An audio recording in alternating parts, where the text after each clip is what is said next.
Hello everyone, my self doctor उच्ची। आज हम बात करेंगे क्रॉनिक फटीग सिंड्रोम के बारे में। क्रॉनिक फटीग सिंड्रोम एक ऐसी अवस्था है जिसमें एक व्यक्ति को लगातार वीकनेस और टायर्डनेस की फीलिंग होती है, जबकि वो प्रॉपर नींद भी ले लेता है और रेस्ट भी कर लेता है, उसके बाद भी उसे थकान का आभास रहता है।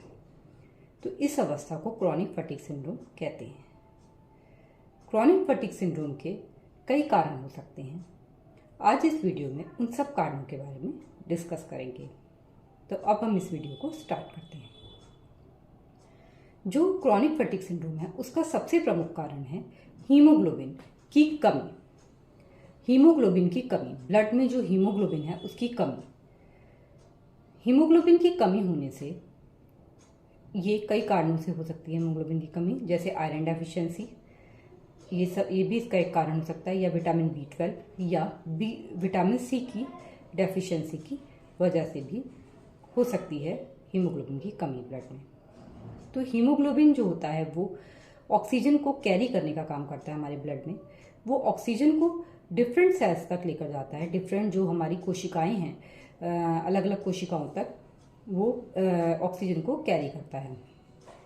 तो जब हमारे बॉडी में हीमोग्लोबिन की कमी हो जाती है तो उसकी वजह से ऑक्सीजन प्रॉपरली सेल्स तक नहीं पहुंच पाती है और उसकी डेफिशिएंसी की वजह से भी हमें वीकनेस और टायर्डनेस की फीलिंग होती है। दूसरा कॉज हो सकता है हाइपोथायरॉयडिज्म। हाइपोथायरॉयडिज्म एक ऐसी कंडीशन होती है जिसमें थायराइड की जो ग्रंथि होती है उससे थायराइड हार्मोन्स का सिक्रीशन, जो थायराइड हार्मोन है उसका सिक्रीशन जो है वो कम हो जाता है, जिसकी वजह से ये सिक्रीशन कम होने की वजह से जो सेल्स होती हैं उनमें मेटाबॉलिज्म प्रॉपर नहीं हो पाता है, जिसकी वजह से उनको प्रॉपर एनर्जी सप्लाई नहीं हो पाती है और वीकनेस और टायर्डनेस की फीलिंग रहती है। इसके अलावा कॉज हो सकता है डायबिटीज़। डायबिटीज़ में जो डायबिटीज़ होती है उसमें शुगर का लेवल बढ़ जाने से और इंसुलिन का लेवल कम होने से बॉडी में जो शुगर होती है वो इंसुलिन से बाइंड नहीं हो पाती है और ये जो होती है ये सेल्स तक सप्लाई नहीं हो पाता है। जो शुगर होती है, जो ग्लूकोज होता है वो सेल्स तक सप्लाई नहीं हो पाता है क्योंकि बाइंडिंग इंसुलिन से नहीं हो पाती है।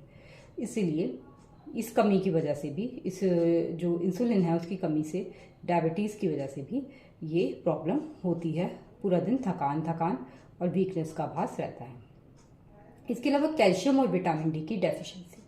जब बॉडी में कैल्शियम की और विटामिन डी की डेफिशिएंसी हो जाती है तो उसकी वजह से भी ये जो सिंड्रोम है ये डेवलप होता है, जिसकी वजह से बोन्स में वीकनेस हर समय बनी रहती है और वीकनेस और थकान लगी रहती है।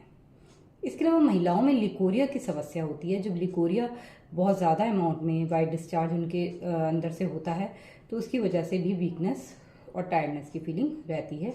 या बैक्टीरियल वेजाइनोसिस की प्रॉब्लम हो गई है, जब वेजाइनल में इन्फेक्शन हो जाता है और डिस्चार्ज होता है तो उसकी वजह से भी ये परेशानी महिलाओं में देखी जाती है कि वो हर समय वीकनेस और टायर्डनेस की फीलिंग फील करती हैं।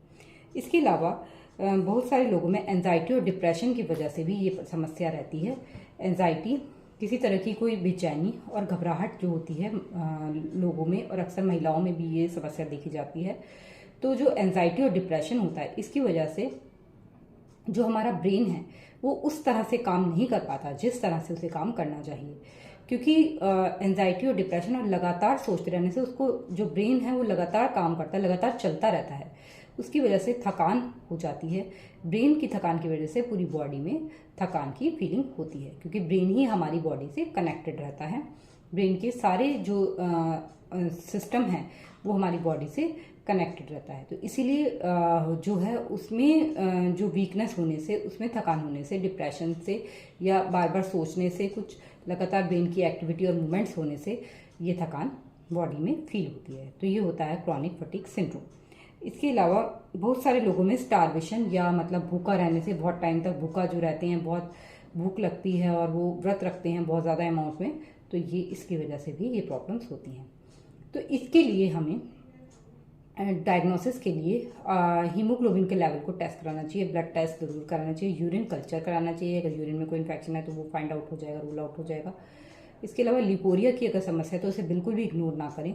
उसके लिए अगर हल्का बहुत डिस्चार्ज है तो वो तो कोई बात नहीं, लेकिन अगर ज़्यादा डिस्चार्ज है तो इसके लिए फ़ौरन अपने डॉक्टर से कंसल्ट करें।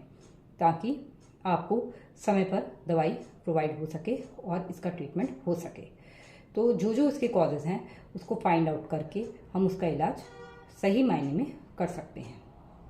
और बहुत सी होम्योपैथिक दवाइयाँ हैं जो कि आपकी इस समस्या में निजात दिलाने में बहुत ज़्यादा कारगर साबित हो सकती हैं। अगर आप हमसे संपर्क करना चाहते हैं तो दिए गए नंबर पर संपर्क कर सकते हैं। इसके अलावा अगर आपको हमारी वीडियोस अच्छी लग रही हों, पसंद आ रही हों, तो इसे लाइक करिए और शेयर करिए और सब्सक्राइब जरूर करिए। धन्यवाद।